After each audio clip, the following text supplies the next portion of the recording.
কৃষ্ণ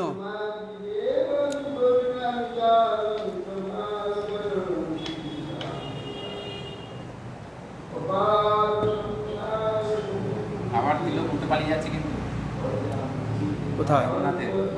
হ্যাঁ, জগন্নাথের তিলক উঠে পালিয়ে যাচ্ছে। আর উঠে পালাচ্ছে, চাপ লেগে যাচ্ছে, মানে চাপ পড়ে যাচ্ছে, ওটার উপর বারবার ধাক্কা খাচ্ছে।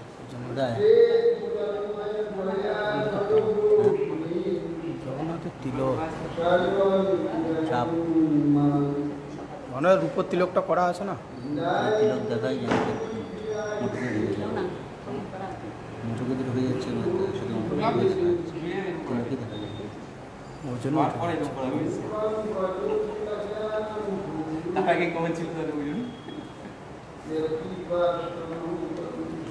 কে করে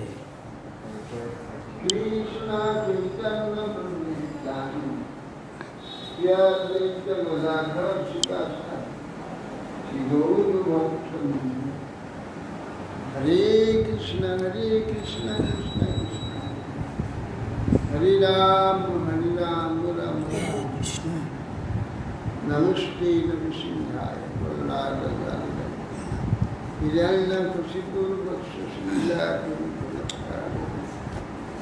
नारायणं नमस्कृत्य देवीं सरस्वतीं व्यासं ततो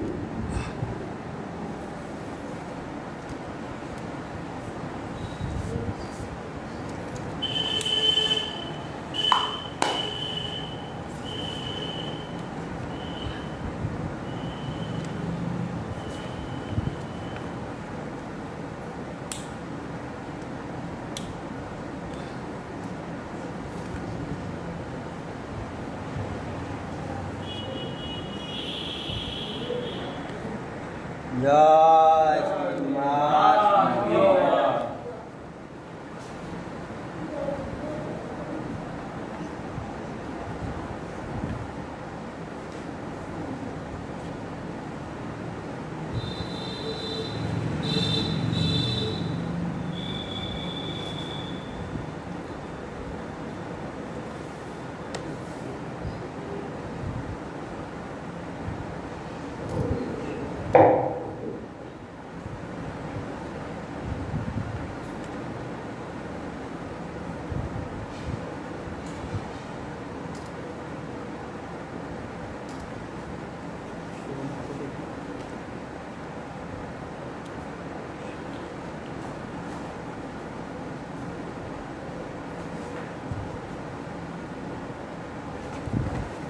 देवर्षि आश्रमे गर्भवती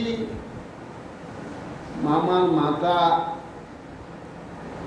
তিনি গর্ভের মঙ্গল ইচ্ছা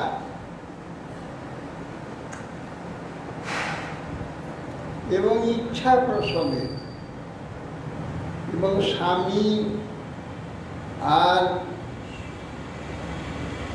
নিজের ইচ্ছা অনুযায়ী প্রসব কামনা করে পরম ভক্তি সহকারে দেবর্ষি পরিচর্যা করতে লাগলেন।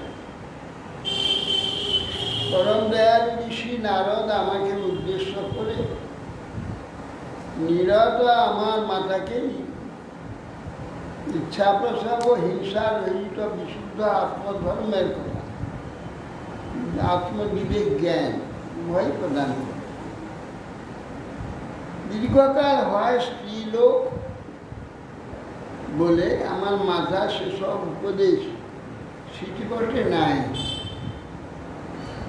সে অনুগ্রহে কিন্তু আমি ভুলিনি, আমার সব মনে আছে। ভবতামপি ভূয়ানি যদি শুদ্ধ শ্রদ্ধতে বচা বৈশারবিধি শ্রদ্ধাত শিবালানাঞ্চ মেরথ। ভবতামপি তোমরাও যদি আমার কথা তোমাকে শ্রদ্ধা বিশ্বাস, তাহলে বিস্তারিত বুদ্ধি শ্রদ্ধা শ্রদ্ধা দ্বারা বুদ্ধি বিশারদা, বুদ্ধিকা সার গ্রহণে সার দানের যোগ্যতা লাভ। শ্রদ্ধার দ্বারা, শ্রদ্ধা শব্দের বিশ্বাস, সুদৃঢ় নিশ্চয়, সুদৃঢ় নিশ্চয় বিশ্বাসে হচ্ছে শ্রদ্ধা। ওই শ্রদ্ধার দ্বারা চিত্ত পরমার্থ কথা বা আত্মতত্ত্ব ভগবতত্ত্ব ধারণ করবার যোগ্যতা লাভ করে। না হলে সকলে ধান করতে পারবে, বেটি বুঝবেও ঠিক, কপুরের মতো ঘুষ উড়ে চলে যাবে, আর কিচ্ছু থাকবে। এই জন্যে এই বিশ্বাসটা কি মানে পূর্ব ভাগ্য অনুসারে একজনের হয় না ভাগ্য কার হয়? ভাগ্যর জন্য ঠিক নয়, এটা চেতনের স্বতন্ত্রতা। ইচ্ছা করলে ওটাকে শুনবার জন্য যত্ন দিতে, এটা যত্ন দেওয়া শ্রদ্ধা। আর শ্রদ্ধা বিশ্বাসটা পূর্বজন্মের স্বীকৃতি দরকার। পূর্বজন্মে যার যত প্রবল স্বীকৃতি আছে, বিশ্বাসটা প্রবল, শ্রদ্ধাটা দৃঢ়।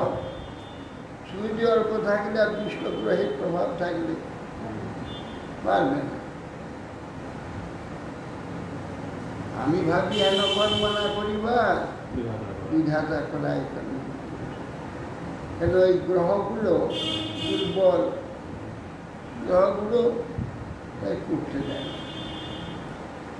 ইচ্ছা করলে কি হবে? ইচ্ছা করলেও হয় না। দুর্বল গ্রহগুলো তাকে করতে দেয়। এই জন্যে শ্রদ্ধা যদি হও, শ্রদ্ধালু হও, তবে চেতন তো চেষ্টা করলে কিছুটা যেখানে কিছু হচ্ছে না অনেকটা হবে, চেষ্টা করতে হবে। অর্থাৎ স্ত্রী বালক দিকেরও শ্রদ্ধা বসত, এ আত্মা অনাত্ম সম্বন্ধে যে বিবেক জন্মাদ্যা শরীরে ভাবা দৃষ্টা দেহস্বনাত্মা ফলানামিব বৃক্ষস্য কালে নিঃস্বর মূর্তি। ঈশ্বর মূর্তি যে কাল, তার দ্বারা দেখা যায় একটা বীজ অঙ্কুরিত হয়, তারপরে ধীরে ধীরে বড় হয়, শাখা প্রশাখা পল্লবিত হয়, তারপরে সেখানে ফুল ফল সব কালে দেখা যায়। মাত্র অঙ্কুর থেকে শুরু করে ঈশ্বরমূর্তি কালের অলৌকিক ক্ষমতা, কি সুন্দরভাবে ধীরে ধীরে সম্পূর্ণটা প্রকাশটা। সেইটা জন্মাদ্যা শরীরে ভাব, ছটা ভাব: জন্ম, স্থিতি, বৃদ্ধি, অপক্ষয়, পরিণাম, ধ্বংস। প্রত্যেকটি বস্তু বা জীব এখানে সৃষ্ট বস্তু মাত্রে এই ছয়টা ভাব আছে। জন্ম হওয়ার পর যে অবস্থায় জন্ম হচ্ছে সেই অবস্থাটা স্থিতি, তার উপরে বৃদ্ধি, সেটা থেকে বাড়তে আরম্ভ। বৃদ্ধি, জন্ম, স্থিতি, বৃদ্ধি। আর অপক্ষয়, কোনো সময় আবার রোগ ব্যাধি বা কিছু একটা ধরে গেলে যেভাবে বৃদ্ধিটা হচ্ছে সেগুলো কমে যায় বা স্তব্ধ হয়ে যায় সেইখানটা। অপক্ষয় হয়। আর একটা পরিণাম, পরিণাম হচ্ছে অবস্থান্তর, পরিণতি। এক অবস্থা থেকে আর এক অবস্থায় পরিণত হওয়া, এর নাম পরিণাম। পরিণাম আর ধ্বংস, এই ছটা যে ভাব, এটা দেহে, যে দেহটা আমরা ধারণ করেছি, এই দেহটার 6টি ভাব আছে। আত্মার নয়, আমি যে আত্মা এর মধ্যে রয়েছি, এই 6টি যে ভাব, এটা আমাদের দেহে, কিন্তু আত্মাতে এই 6টা ভাব নাই। বৃক্ষ যেমন কালিতে ধীরে ধীরে ধীরে 6টা ভাব দেখা যায়, সেই রকম দেহেরও সেই আত্মাতে সে 6টা ভাব নাই। তাহলে আত্মা কিরকম? এই আত্মার স্বরূপটা কিরকম সেইটা বলতে গেছে। আত্মা নিত্য, অব্যয়, এক, আশ্রয়, অবিক্রিয়া, সদৃশ, হেতু, ব্যাপক, অসঙ্গ, অনাবৃত। এতই দ্বাদশ বিদ্বান আত্মন লক্ষণই গুণে পরে অহং মমেত্ব অসদ্ভাব দেহাদ মোহনম। কি বললেন? বললেন আত্মা নিত্য, মানে উৎপত্তি বিনাশ শূন্য, এক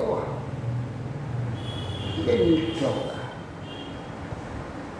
অব্যয়, সাক্ষী, সাক্ষীশ্বর, কিছু করে না, তার উপস্থিতিতে সমস্ত কার্যগুলো, দেহের যে কার্যগুলো দিয়ে দিল, 6টা কার্য। পরমাত্মায় বলছে না জীবাত্মায় বলছে? এটা হ্যাঁ, পরমাত্মায় বলছে না জীবাত্মায় বলছে? এই দ্বাদশটা লক্ষণ দেহকে জীবাত্মা, জীবাত্মা জন্ম করে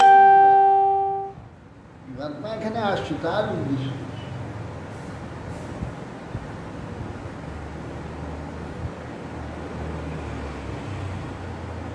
শুদ্ধ,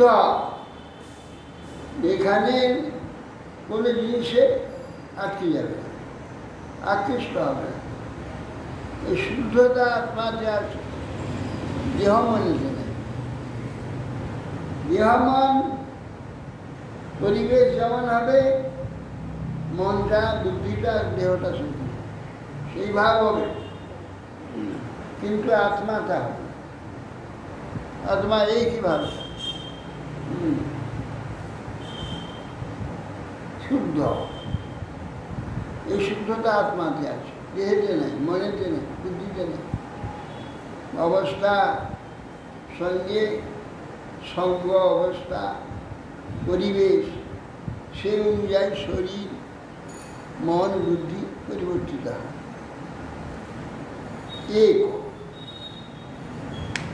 এক ভগবানকে বলা হয় একমেব অদ্বিতীয়, অদ্বিতীয়। এক কিরকম? যেমন আমার এই শরীর গেছে, এক নয়, হাতটা আলাদা, চোখটা আলাদা, কানটা আলাদা, মুখটা আলাদা, পা আলাদা, পেট পিঠ আলাদা, সব আলাদা, অনেক অনেক। আমি একজন রাম শ্যামদেবী, একজন লোকটা আমি এক, কিন্তু আমাকে দেখতে গেলে অনেক রকম দেখতে হবে। আমার হাত আছে, পা আছে, চোখ আছে, কান আছে, মাথা আছে, পিঠ আছে, পেট আছে, অনেক। কিন্তু আত্মা এক। তার এই ধরনের কোনো শারীরিক আলাদা স্বতন্ত্রতা নেই, আলাদা নেই।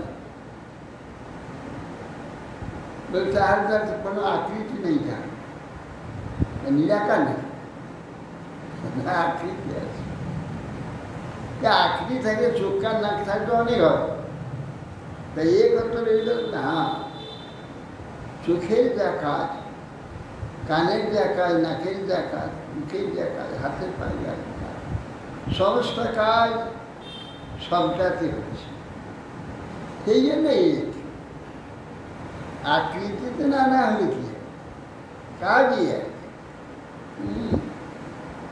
এটা চিনি পুতুল, তা যে কোনো জায়গায় জীব দিলে মিষ্টি লাগে, সবটাই মিষ্টি।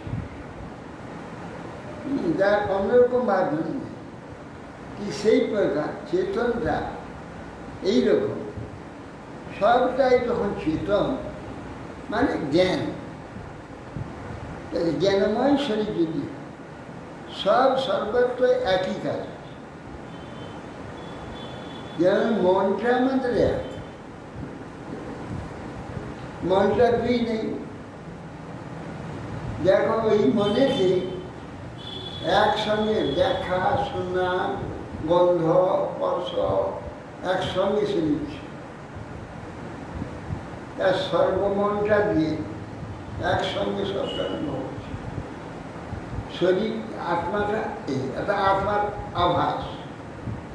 আত্মার আভাস বলে আত্মার গুণটাই মনে ধরা হয়। আমি যে কীরকম, আমার স্বরূপটা যে কীরকম, সেটা জানবার জন্য আমি মনেই ধরা। মনের আচরণ আমি সব দেখে আত্মারই আভাস হবে। সেই জন্য আত্মাটাই একই মনে, যেমন তার কোনো অংশ নেই, ভাগ নেই, সেই মনেটি একসঙ্গে সব যুগপথ দেখা, শোনা সব একসঙ্গে হচ্ছে। এই একটা বস্তুতে একটা পাঠ সবটা সে কী করে গ্রহণ, এইটাই হচ্ছে চেতন বা চেতনের এই অচিন্ততা। অচিন্তযোগ্য, সেটা তর্কের দ্বারা বুঝে যাবে, করা যাবে। কী করে হচ্ছে হবে, সেই যোগ্যতা আত্মার আছে। এই যে এক ক্ষেত্রজ্ঞ, অর্থাৎ এই যে শরীররূপ ক্ষেত্র, পা থেকে নখ থেকে চোখ পর্যন্ত কোথায় কী হচ্ছে সেসব জানে, সব অনুভব হচ্ছে। হ্যাঁ,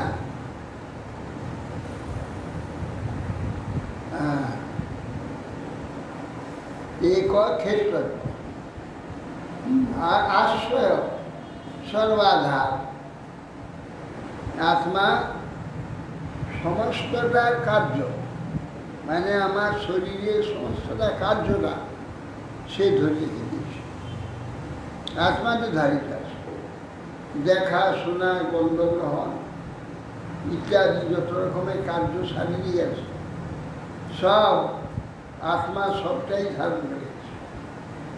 তার দ্বারা এইগুলো সংসারিত হয়েছে।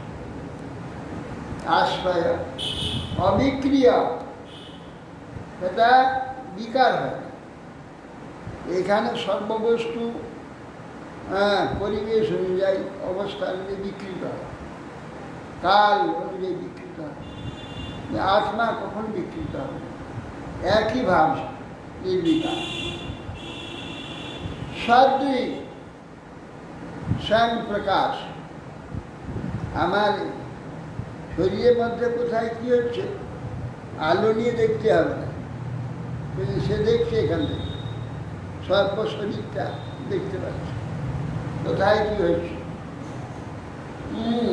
সব প্রকাশ, স্বয়ং প্রকাশ।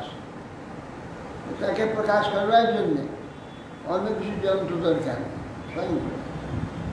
হেতু, হেতু মানে কারণ, যাবতীয় কার্যের কারণ হচ্ছে সেই আত্মা। আত্মাকে উপলক্ষ করে শরীর আদি যাবতীয় যে সব প্রকাশগুলো, সেগুলো হচ্ছে আত্মাকে উপলক্ষ। হেতু অসঙ্গ, অসঙ্গ কারোর সঙ্গে থাকলে তারটা তাকে প্রভাব বিস্তার করবে না। একটু সাউন্ড কম হচ্ছে মনে হয়। সঙ্গ কাকে বলে? কারোর সঙ্গে গেলে তার মতো হয়ে যায়, তার মতো হয়ে যায়, একে বলে সঙ্গ। অসঙ্গ যেখানে থাকবে তার মতো হয়। যেমন ছাগল কুকুর ভেড়া জন্ম হয়েছে, আত্মাটা ছাগল কুকুর ভেড়া হয়, সে আত্মাটা চেতন সেইভাবে আছে। মানুষ হলে মানুষ দেবতা হলে ওই সেইভাবেই থাকে। সে কখন মানুষাকৃতি বা কুকুর পশুকৃতি আকৃতি দেবতা আকৃতি হয় না, আত্মা আত্মাই থাকে, এগুলো বাহ্য আকৃতি। এই জন্যে এগুলো সদৃক হেতু কারণ অসঙ্গী এবং অনাবৃত, একে আবৃত করা যাবে না। লোহাকে জল করে তারপরে ঢেলে দিলে সে বেরিয়ে চলে যাবে, ঢাকা দেওয়া যাবে না। আত্মা ঢালাই করে লোহার মধ্য দিয়ে বেরিয়ে চলে যাবে। আত্মাকে অসংখ্যাকে অনাবৃত।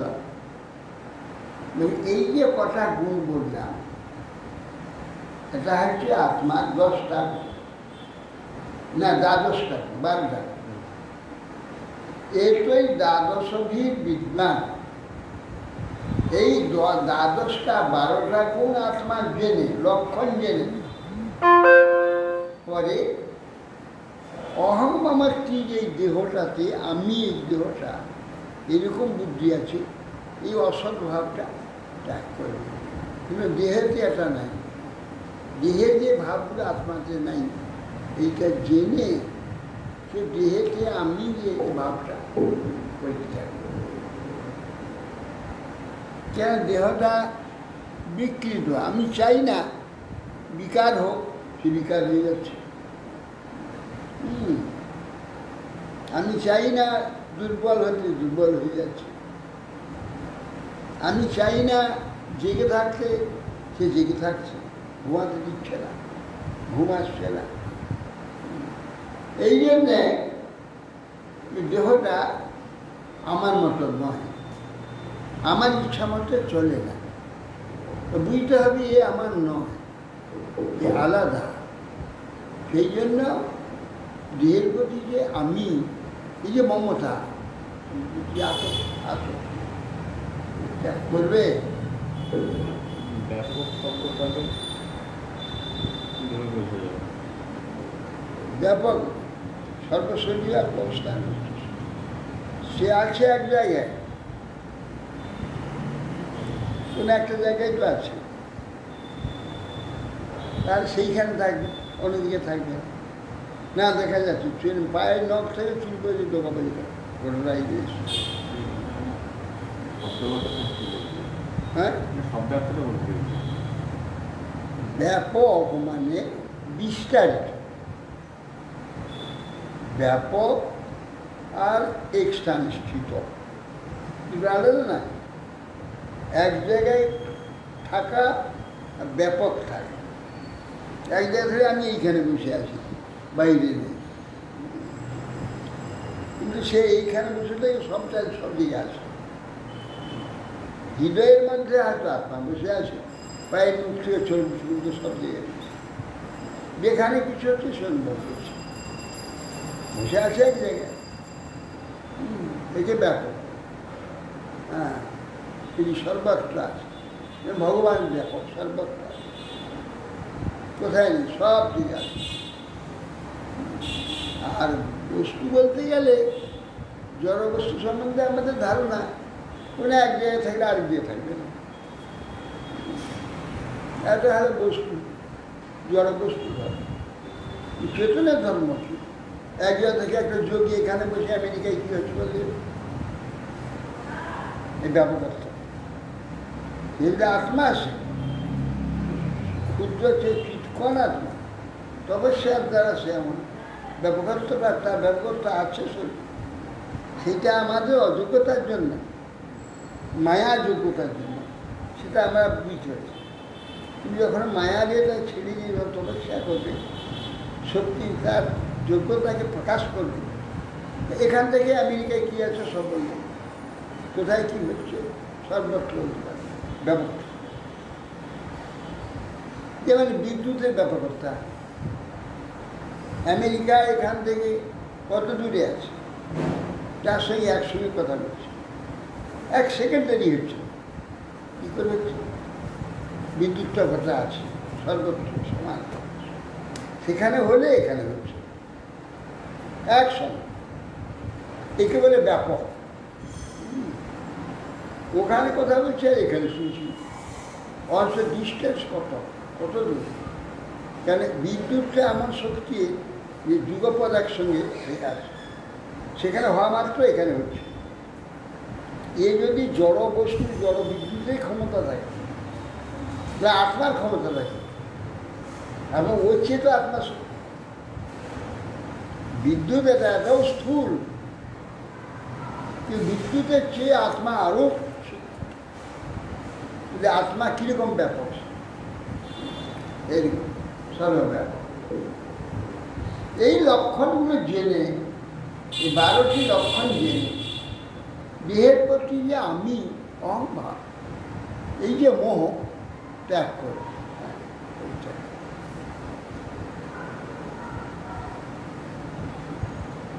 দেখা প্রহ্লাদের গুণ জ্ঞান কত, আত্মতত্ত্ব সম্বন্ধে কিরকম প্রহ্লাদের জ্ঞান। সাধারণ মানুষ স্বর্ণা যথা গড়া বসু হেমকার ক্ষেত্রেষু যোগৈস্তদভিজ্ঞ আপনুয়া ক্ষেত্রেষু দেহেষু তথাত্মযোগৈ রধ্যাত্মবিদ ব্রহ্মগতি লভেত। বলছেন কি করে এটা জানা যাবে? আত্মার যে এইরকম যোগ্যতা, এইরকম গুণগুলো আছে, কি করে ভালো করে বুঝে যাবে? বলে যেমন স্বর্ণ মাটি থেকে সোনা চলে, পাথর থেকে, গ্রাবসু, হলদে পাথর কিছু আছে, মাটির ন্যায় শক্ত হলদে পাথর, কোনো কোনো জায়গায় কোনো কোনো ক্ষেত্রে, বিরাট ক্ষেত্র জুড়ে হলদে পাথর পাওয়া যায়। সে পাথরকে গুঁড়িয়ে জল করে তাকে তাপ দিয়ে তার মধ্যে থেকে সোনা বার করে, পাথর মাটি মিশ্রিত এক প্রকার হলদে বস্তু দিয়ে, তার থেকে তাকে গলিয়ে জল করে শুকনো করে তার ভর্তি থেকে সোনাকে বার করে। যেমন হেমকার স্বর্ণটাকে এইভাবে বার করে, আর যদি সোনা গলায় নাকি সেখানে লোহা টোহা কি দেয়, রূপো দেয়, অনেক কিছু দেয়, তাকে লোহা দেয়, লবণ দেয়, হ্যাঁ রূপও থাকে, লবণ থাকে, লোহা থাকে, সব আলাদা হয়ে যায়, সোনা আলাদা হয়ে যায়। লোহাও লাগে, লোহা বা তামা, লবণ লাগে। সেই জন্যে সেই প্রকার ক্ষেত্রে যোগে শতভিজ্ঞ আপনি, এই অভিজ্ঞ ব্যক্তি এইভাবে বিচারের দ্বারা প্রত্যক্ষ অনুমান করে, প্রত্যক্ষ করে সেইটাকে বিচার করে অনুমান করে আত্মতত্ত্ব ক্ষেত্রেষু দেহেষু তথা আত্মযোগে অধ্যাত্মবিদ ব্রহ্মগতি লাগে, যেটা ব্রহ্মস্বরূপটা কীরকম, এই জন্য অধ্যাত্মবিদ এটা জানতে পারে। আত্মবিদ সে ব্রহ্মস্বরূপ জানতে পারে।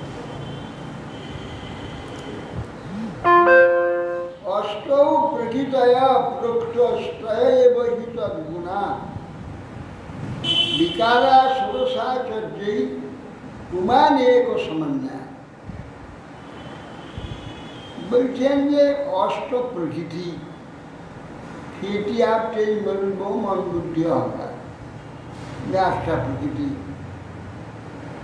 অষ্ট প্রকৃতি, প্রকৃতি সত্তাদি, একাদশ ইন্দ্রিয়, সত্তাদি 3টা গুণ, 11 3 16। এই 16 বিকার এই সকল বিষয়ে পরম পুরুষ আত্মা পরমাত্মা একমাত্র সাক্ষী রূপে বর্তমান আছে। এই যে ক্ষুদ্র চিৎকণ যে আত্মাটি আমি, আমার উপরে এই 16টি বিকার কার্য করছে, এটা আমি বুঝতে পারি না, কিন্তু পরমাত্মার কাছে থাকে, তিনি সব দেখেন। এই যে 16টা বিকারে আমি বিকৃত হচ্ছি, ভাবে বিকৃত হচ্ছি, আত্মা তো বিকার হবে না বলে পরমাত্মা এটা দেখেন। এই 16 বিষয়ে পরম পুরুষ আত্মা একমাত্র সাক্ষী রূপে বর্তমান আছে। তার সাক্ষিত্বে এই যে জড় যে 16টা বিকার এটা আত্মার রূপে কার্য করছে বা কাজ করছে, এটা একমাত্র পরমাত্মা আছে বলে এটা হচ্ছে। এই বিকারটা বা একরকম হবে না। যার যেমন রুচি সংস্কার প্রারব্ধ, 16টা বিকার সেরকমই হবে, ত্রিগুণের উপরে নির্ভর করে। কারো তামসিকভাবে হবে, কারো সাত্বিকভাবে হবে, কারো রাজসিকভাবে হবে। এটা পরমাত্মা সাক্ষী থেকে তার ভাব অনুযায়ী পরমাত্মার দ্বারা এটা পরিবর্তিত হয়। কিন্তু আশ্চর্য, পরমাত্মার যে যোগ্যতা কি থাকে, একই জীব, একই মানুষ, প্রত্যেকের স্বভাব সংস্কার প্রারব্ধ মিলে তার চিত্তের ব্যবহার ইত্যাদি বা বিকার আলাদা। সাত্বিকের সাত্বিক হতে হবে, রাজসিক তামসিক। এটা কি করে হবে? পরমাত্মা দ্বারা হচ্ছে, পরমাত্মা সফল করাচ্ছে। সেই একই পরমাত্মা ভিন্ন ভিন্ন দেহে আছে, একই পরমাত্মা ভিন্ন ভিন্ন দিয়ে কি করে ভিন্ন ভিন্নভাবে করছে, রাষ্ট্র অচিন্ত। অথচ যে যার হচ্ছে সে জানে না। আমি সব কর্ম করে এসেছি, আমি জানি না কি কর্ম করা আছে, কি সংস্কার করা আছে তো জানি।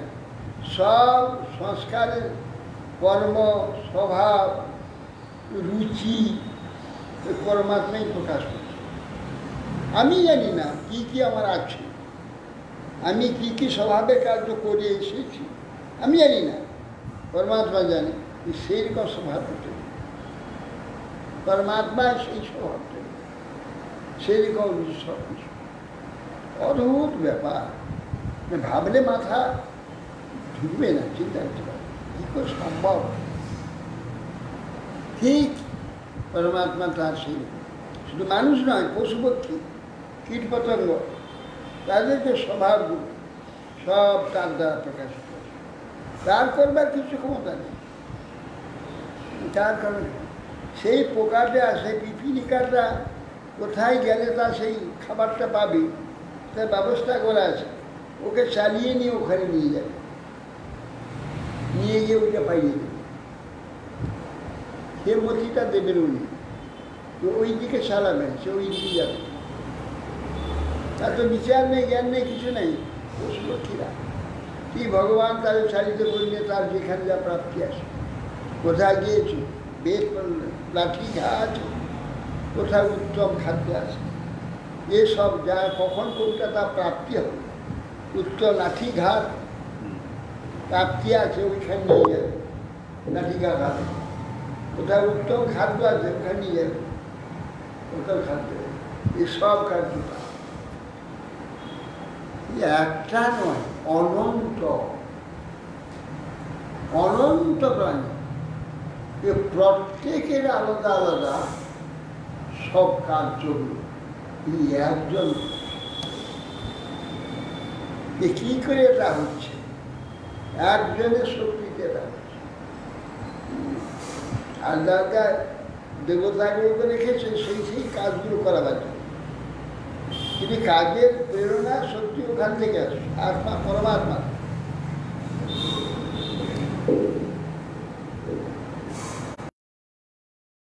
জন্যে আচার্যগণ এই আত্মাকে একমাত্র সে পরমাত্মাকে সাক্ষী রূপ বর্তমান আছেন, এটা সব বলে থাকে কপিলাদি আচার্য।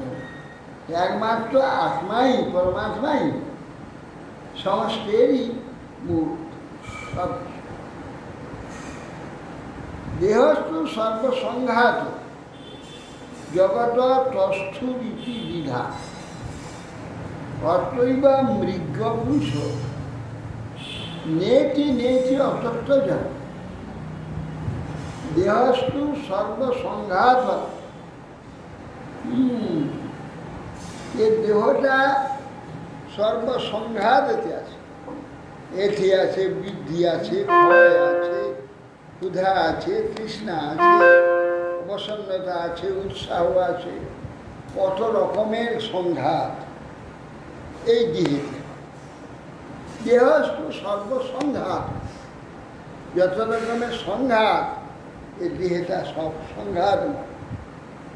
দেহস্থ সর্বসংঘাত জগৎ তুষ্ঠু, এই জগৎ মানে জগৎ গচ্ছদিতি জগৎ। এই যে জগৎটা দুটো আছে, সংঘাতটা দুজনের, একটা স্থাবর একটা জঙ্গল। মানে যারা চলে হেঁটে বেড়ায় তাদের, আর যারা স্থির হয়ে থাকে গাছপালা, এই দুয়ে কিন্তু সংঘাতটা দুজনেরই হচ্ছে। দুজনের দেহে সংঘাত, ওদেরও দেহ বৃদ্ধি হচ্ছে, শুকনো হচ্ছে, অমুক হচ্ছে, তমুক হচ্ছে, নানা রকম। কখনো উৎফুল্ল হয়েছে গাছটা, এখন জলভাবে শুকিয়ে যাচ্ছে, সব। এই যে স্থাপর জঙ্গম দুইটি যে শরীর এই পৃথিবীতে আছে, এই দুইটি শরীরই সর্বসংঘাতময় এই শরীর। অতএব মৃগপুরুষ, এইটা বিচার করে নাকি এইটা আত্মা হতে পারে না, এইটা আত্মা হতে পারে না, এইটা এসব জড়, এসব জড় নয়, এটি নয়, এটি নয়, এটি নেটি নেটি অতত্ত্বজন। এই জন্যে আত্মা থেকে শরীরটাকে আলাদা করবে, এইরকম বিচার করে নেটি নেটি বিচার করে শরীরটা থেকে আত্মাকে আলাদা করবে। অন্যায় ব্যতিরেকেন বিবেকেন উষদাত্মনা স্বর্গস্থান আমনায় বিন্দীশ্বরভি রসত্তর।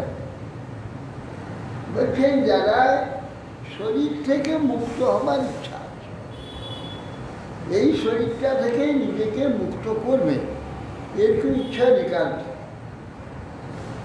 অন্যায় ব্যতিরেক ভাবে স্থির চিত্ত। অন্যায় এবং ব্যতিরেক, অন্যায় হচ্ছে এখানে পঞ্চভূত, না খিটিয়া তেজ বোম, এর অন্যায়টা। ব্যতিরেক এই পাঁচটা কত রকম হয়েছে, পশু পক্ষী কীট পতঙ্গ বৃক্ষলতা শরীর, কত শরীরে আবার কত রকমের, চোখটা অন্যরকম, কানটা অন্যরকম, নাকটা অন্যরকম, এদের কার্যকারিতা আলাদা, এদের স্বরূপ আলাদা। এসব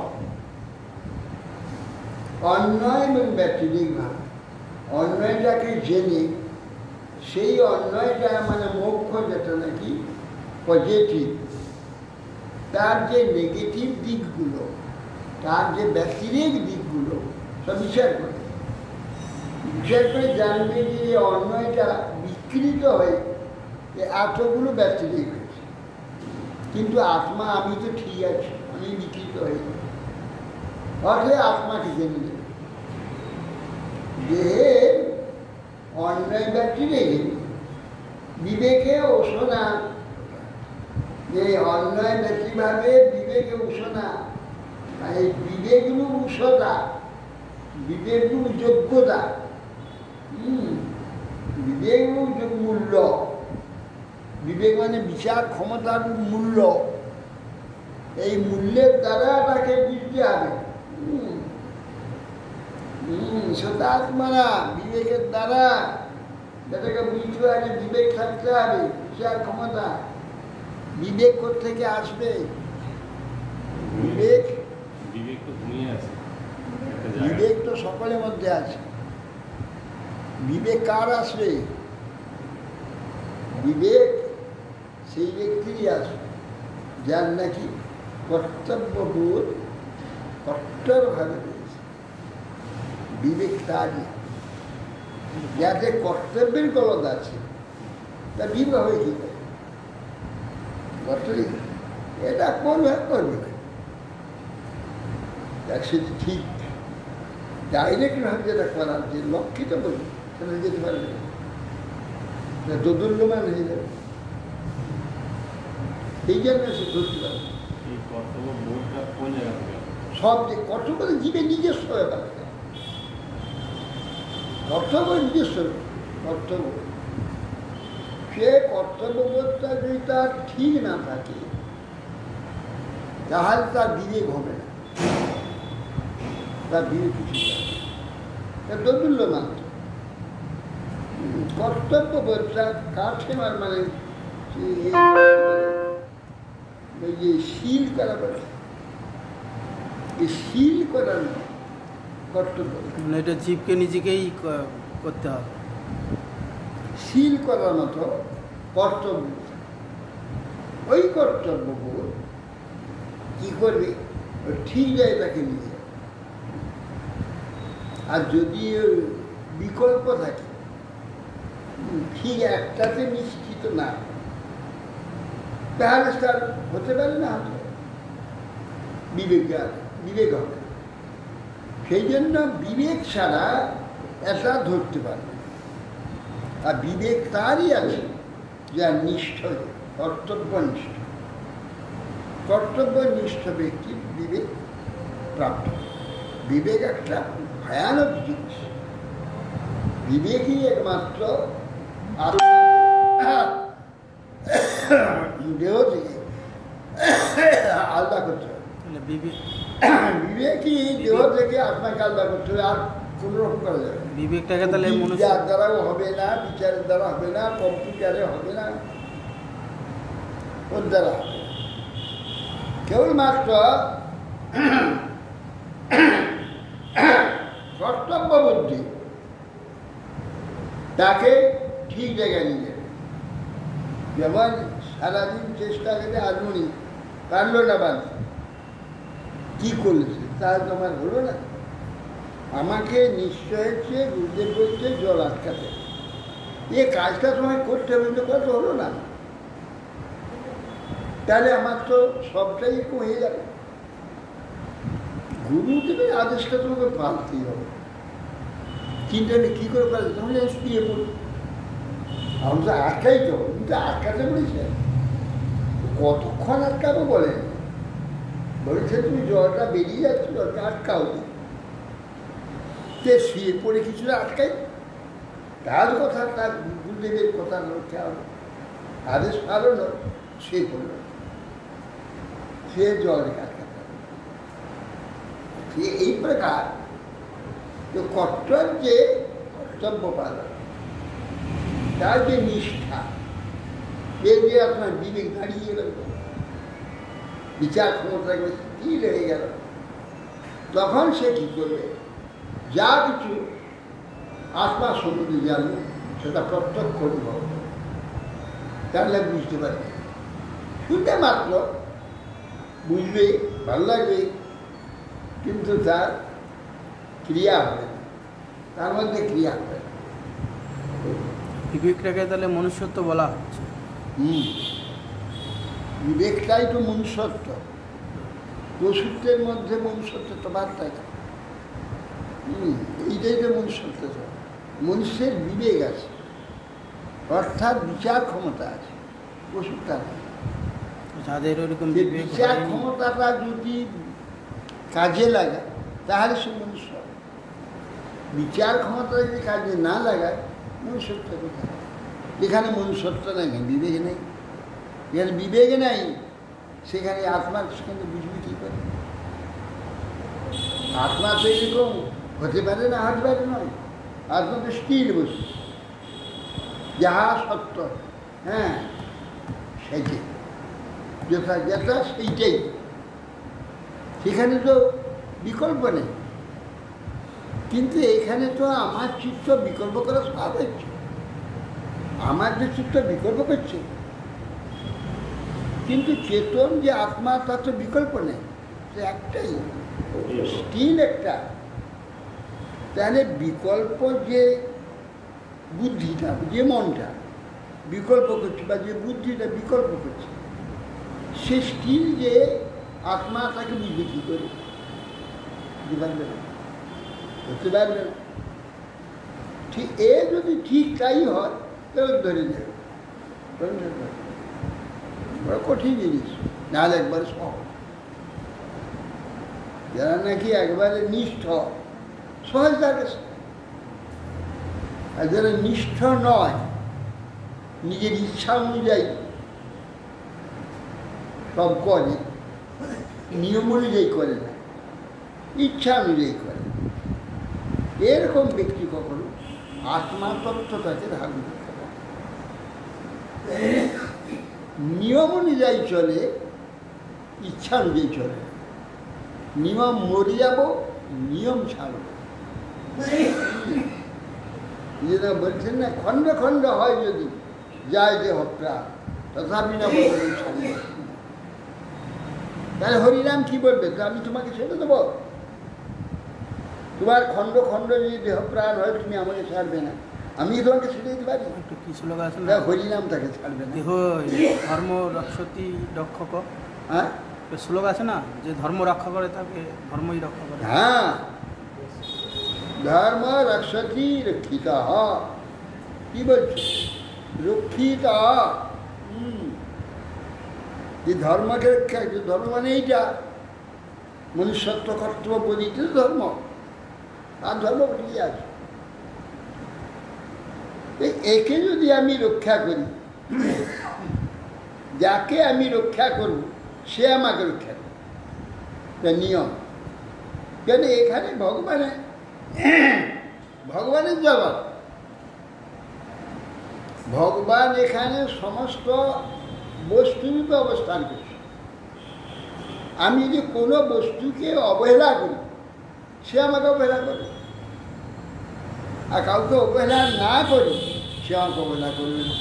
ঠিক সময় আমি তাকে পেয়ে যাব। এই জন্য ধর্মকে যে রক্ষা করেছে, সে না চাইলেও ধর্ম দিয়ে তাকে রক্ষা করে। যখন দরকার হবে ধর্ম তাকে রক্ষা করে।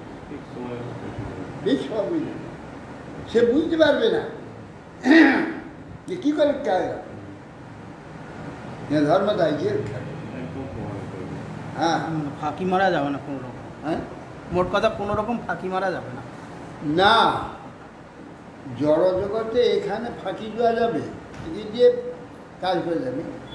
আত্মা জগতে সেখানে কোনো ফাঁকির কাজ, সেই জন্য শাস্ত্র বারবার উঠে, সেই জন্য আমরা বারবার এটা আলোচনা করি যে দেখো, কর্তব্যনিষ্ঠ হও। কর্তব্যনিষ্ঠ না হওয়া পর্যন্ত আত্মা বা ঈশ্বরকে জানতে, সেই আমার মনটা তো সেইভাবে তৈরি হতে হবে। উপমান্য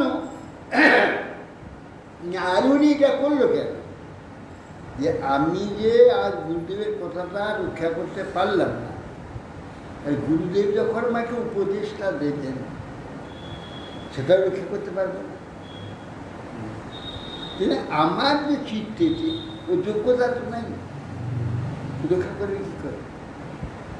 আর যদি আমি সেটা অন্তত ছুঁয়ে পড়ে জলটা রক্ষা করি, তার গুরুদেবের কথা আমি রক্ষা করছি। সেই জন্যে গুরুদেব যে উপদেশটা দেবেন সেটা আমাদের রক্ষিত হয়ে যাবে, কারণ গুরুদেব কথা রক্ষা করছে, থাকবেই। কারণ ওই কথা স্বয়ং ভগবান তিনি জানেন, মানে ও তো গুরুদেব কথা রক্ষা করছে, অতএব ওর চিত্তে আমরা থাকতেই হবে, ও তো রক্ষা করে। সেই জন্য নিষ্ঠ এখানে নিয়মে এ থেকে নিষ্ঠ ব্যক্তি সব প্রাপ্তি হয়ে যাবে। যাদের নিষ্ঠা নাই, দোদুল্যমান বিকল্প করছে, তারা কিন্তু পাবে না, পেতে পারে না, ঠিক নাই। সংশয় আত্মা বিনাশ। কি আছে? বিনশতি সংশয় আত্মা বিনাশ। সংশয় আত্মা বিনাশ। যাদের স্থির বিশ্বাস নেই, সংশয় আছে, সে তো বিনাশ পাবে। যাদের বিশ্বাস আছে, নিশ্চয় আছে, সে কখন বিনাশ পাবে? অবশ্য রক্ষিবে কৃষ্ণ বিশ্বাস, হুম? অবশ্য রক্ষিবেন কৃষ্ণ বিশ্বাস। হ্যাঁ,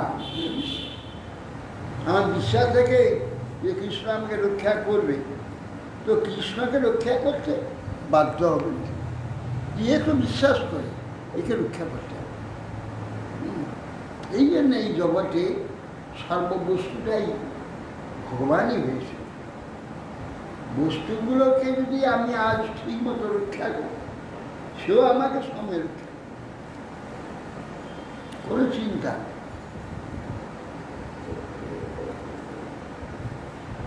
আজকে মাথা ঝুঁকছে না, যে হুম?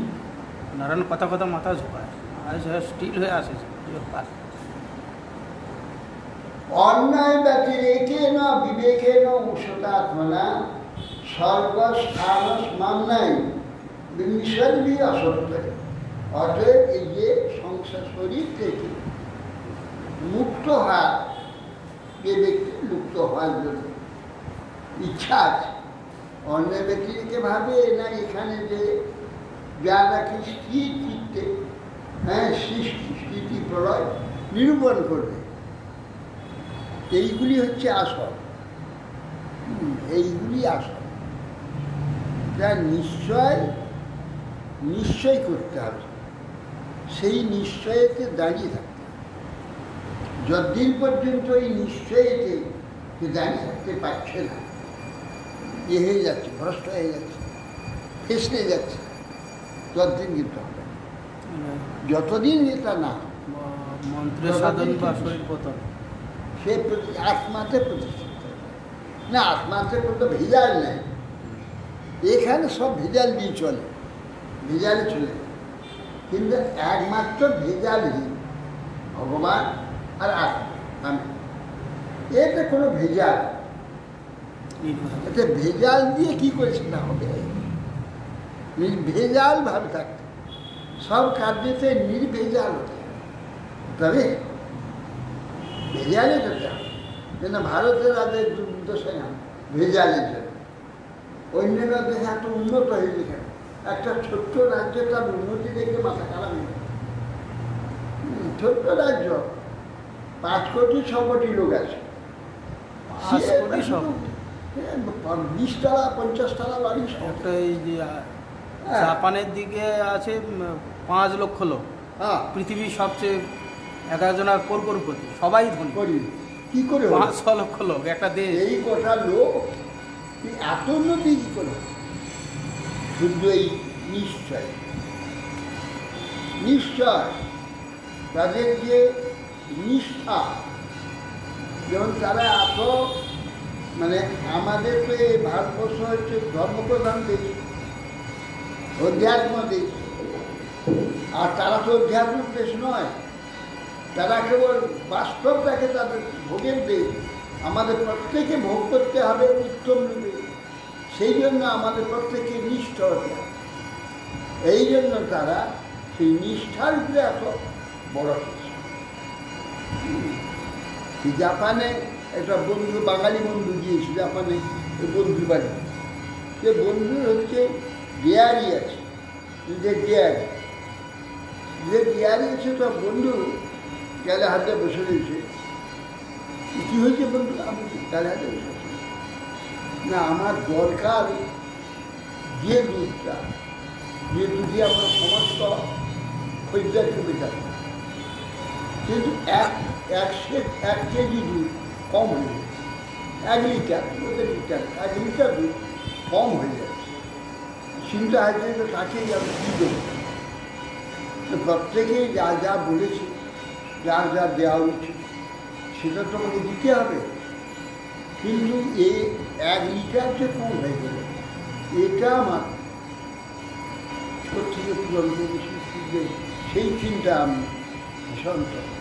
ওটা আবার চিন্তা করতে হয়নি, পোকার কেন 1 কেজি জল দিয়ে দাও, দিলেই তো পুরে হয়ে যাবে। কি বলে জল 1 কেজির মধ্যে দিয়ে দাও, দিলে সব সবই হয়ে যাবে। আরে তুমি কীরকম লোক, তুমি আমার দেশকে দুর্বল করতে এসেছ। এই 1 কেজি জলে দুধের মধ্যে দিলে আমার দেশের লোকের যে দুধ খাঁটি দুধ খেয়ে যে শক্তিটা হওয়া উচিত তার মধ্যে দুর্বলতা থেকে যাবে, তার মধ্যে জল থেকে যাবে। তুমি আমার দেশকে দুর্বল করতে এসেছ, ফোন নিয়ে সব করে পুলিশকে হ্যালো হ্যালো হ্যালো শিখে শিখে তুমি আমার দেশকে দুধ করো, আমার দেশকে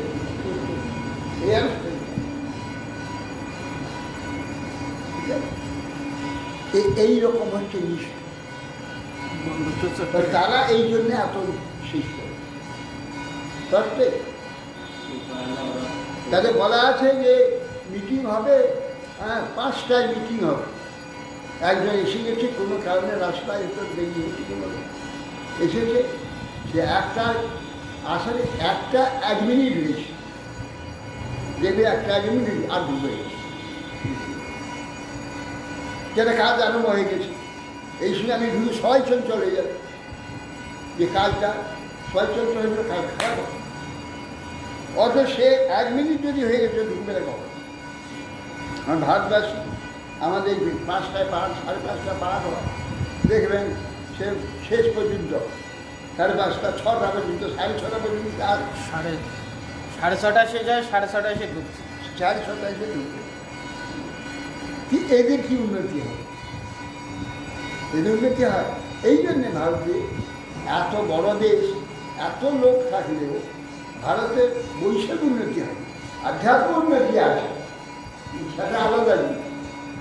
বৈষয়িক হয় কেন? বৈষয়িক জিনিসটা না, বৈষয়িকের গলদ আছে, ভেজা আছে, হ্যাঁ, ছেলে বৈষয়িক উন্নতি আর করতে পারে। বৈষয়িক উন্নতিও এই প্রকার নিষ্ঠ হতে হয়। বেশি লোক থাকার জন্য গন্ডগোলটা বেশি। আর পারমার্থ নিষ্ঠ হতে হবে, নিষ্ঠ না হলে হবে না। বুদ্ধির জাগরণের স্বপ্ন সুষুপ্তি ইতিবৃত্তয় তা জৈনানু ভূয়ন্তে সদক্ষ পুরুষ। বলে এই বুদ্ধি আমাদের 3টা বৃত্তি আছে।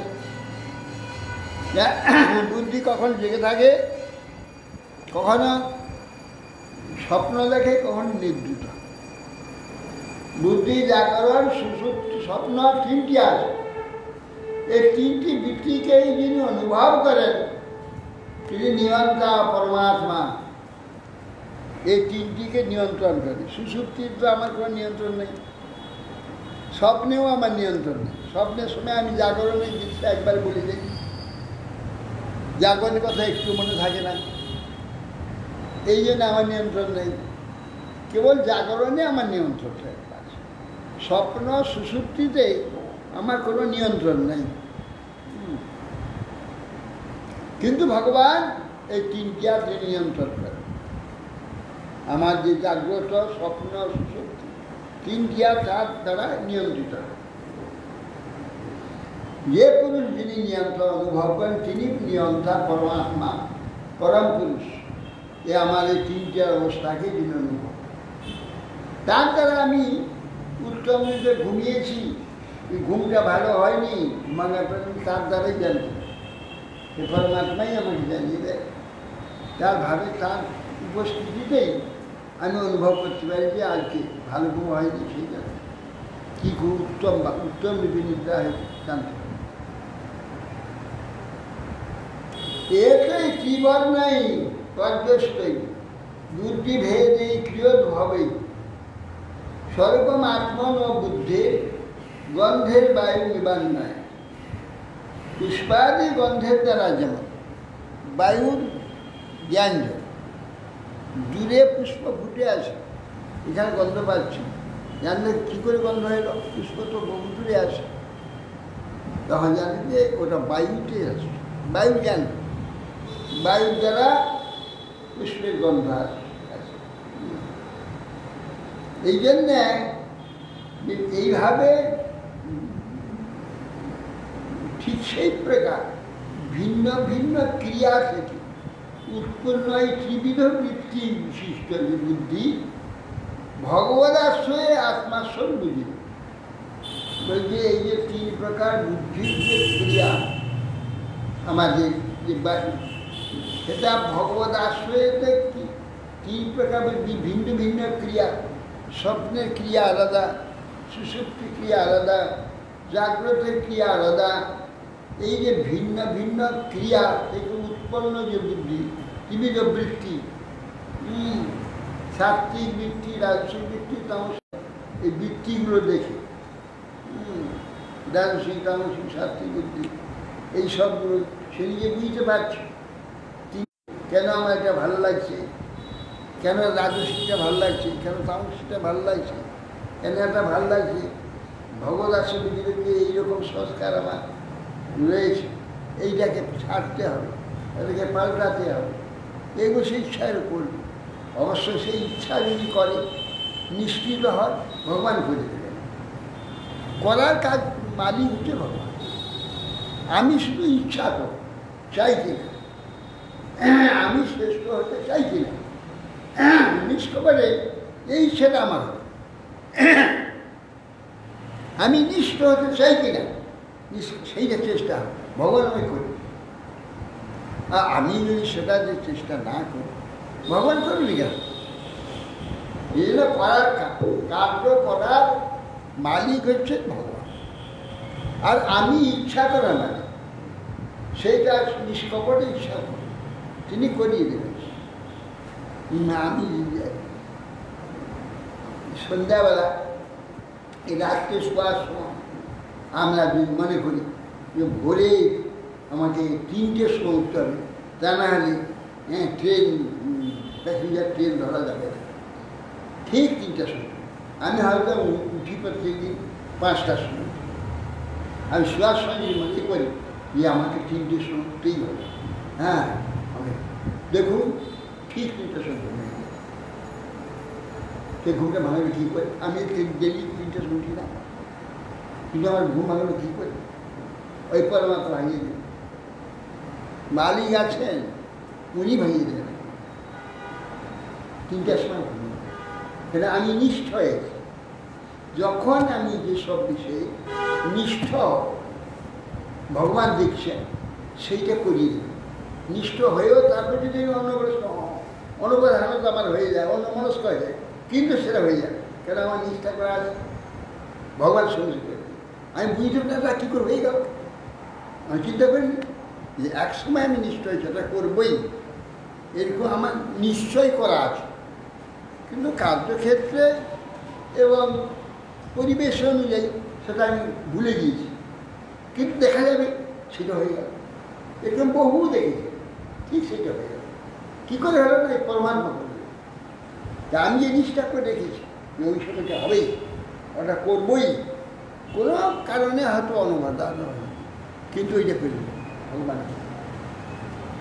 অর্থে সব এখন শুধু ইচ্ছা করে মানে কাজ করবেন ভগবান।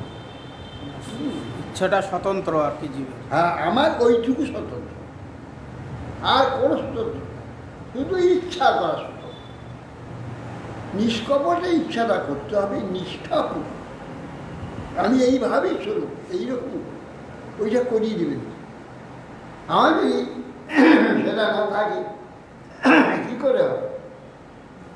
হতভাগ্য জীব ওইটুকুই করতে পারছি না।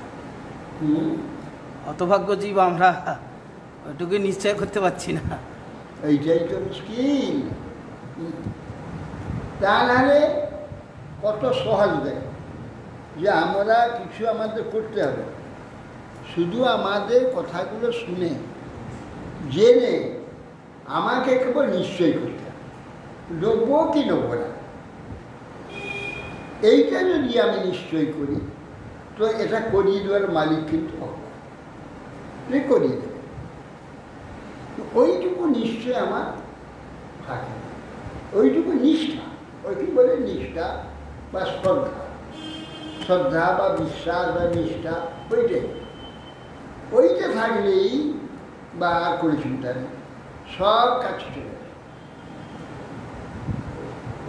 এ ভি স্ত্রীবর্ণই পর্যষ্টৈ বুদ্ধিভেদ ওই ক্রিয়োদ্ভবই স্বরূপমাত্মন বুদ্ধের গন্ধের বায়ু নিবারণয়া।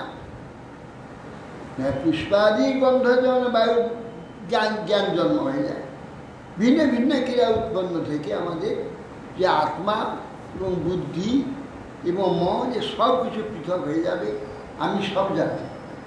এ তো দ্বারো হি সংসার গুণকর্ম নিবন্ধন অজ্ঞানমূল অপার্থ পুংস সব নয় বার। তাহলে এই বুদ্ধির দ্বারাই কত সূক্ষ্ম এ বিচার,